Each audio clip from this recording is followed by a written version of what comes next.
بسم اللہ الرحمن الرحیم۔ السلام علیکم۔ محتاجی اور غربت 7 چیزوں سے آتی ہے۔ نمبر 1، جلدی جلدی نماز پڑھنے سے۔ نمبر 2، کھڑے ہو کر پانی پینے سے۔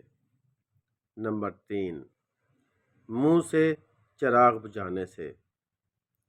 نمبر 4، آستین یا دامن سے منہ صاف کرنے سے۔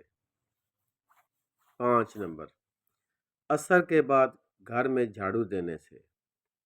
6 نمبر، دانتوں سے ناخن توڑنے سے۔ 7 نمبر، فجر کی نماز کے بعد فوراً سو جانے سے۔ اللہ تعالی ہمیں ان 7 چیزوں سے بچنے کی توفیق عطا فرمائے تاکہ ہمارے گھروں میں اللہ پاک رحمتیں اور برکتیں نازل فرماتا رہے۔ آمین یا رب العالمین۔